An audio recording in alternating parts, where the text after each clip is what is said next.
नमस्कार, मी पंजाब मी आलोय नागपूरकडे, म्हणजे इकडे पूर्व विदर्भ आहे.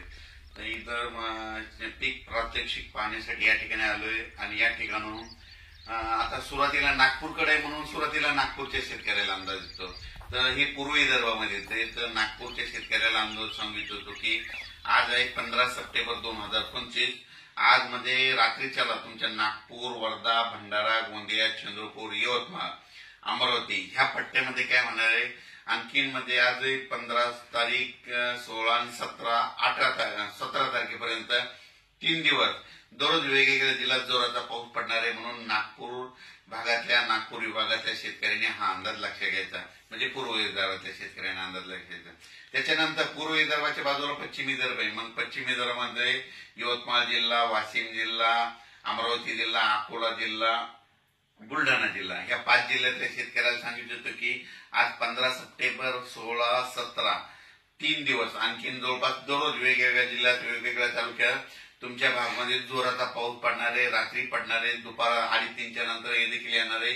म्हणून हा अंदाज पूर्व आणि पश्चिम विदर्भातल्या शेतकऱ्यांनी लक्षात घ्यायचा. आणि सगळ्यात महत्वाचं काय झालं की आता मराठवाडा, पश्चिम महाराष्ट्र आणि उत्तर महाराष्ट्र, आता काय झालं की म्हणजे ह्या 2 दिवसापासून मराठवाड्यात तर पावसाने इतका धुमाकूळ घातलाय. मग मराठवाड्यात काय परिस्थिती राहणार तर तुम्हाला सांगू इच्छितो. हे परतीचा पाऊस आहे. मी म्हटलं होतं ना, परतीचा पाऊस काय होतो, जे भाग सुटला ना तिथं झोडपून काढतो. मग कोणता भाग सुटलेला होता, अहिल्यानगर सुटलेला होता, बीड जिल्ह्यातला काही भाग सुटलेला होता, कडाशीचा काही भाग सुटलेला होता. तर त्या भागाला आज देखील खूप पावसानं झोडपिलंय. आणि मराठवाड्यातल्या शेतकऱ्याला खास करून आज सांगतो की आज आहे 15 सप्टेंबर, 16, 17 आणि 18 आणखी 4 दिवस मराठवाड्यातल्या सगळ्या जिल्ह्यामध्ये दररोज वेगवेगळ्या तालुक्यात, वेगवेगळ्या भागात, वेगवेगळ्या गावात असा जोराचा पाऊस 4 दिवसात पडणार आहे. आतापर्यंत तुम्ही पाऊस इतका कधी पडलेला नाही पहिला. असा या 4 दिवसात पाऊस काय होणार आहे.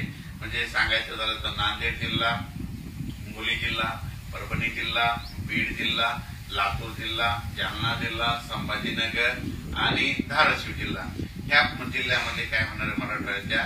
म्हणजे आज 15, 16, 17, 18 4 दिवस खूप जोराचा पाऊस पडणार आहे. त्याच्यानंतर 18च्या नंतर 19च्या नंतर काय होईल, थोडं म्हणजे उघाड भेटणार आहे 19 पासून.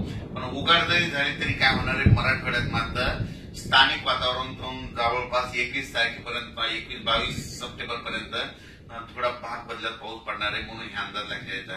पण 18 तारखेच्या नंतर पावसाचा जोर मराठवाड्यातला ओसरणार आहे. पण स्थानिक वातावरण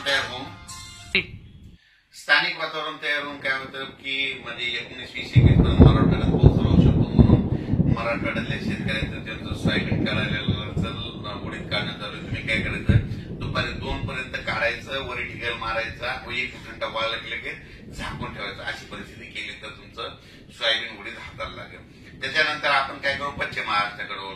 पश्चिम महाराष्ट्राकडे सोलापूर जिल्हा, सांगली जिल्हा, सातारा जिल्हा, कुडाळ ते म्हणजे सातारा जिल्हा, अहिल्यानगर, नाशिक जिल्हा ह्या पट्ट्याच्या शेतकऱ्याला सांगू इच्छितो की पश्चिम महाराष्ट्राकडे आज म्हणजे 15, 16, 17, 18 4 दिवस दररोज वेगवेगळ्या भागात, वेगवेगळ्या गावात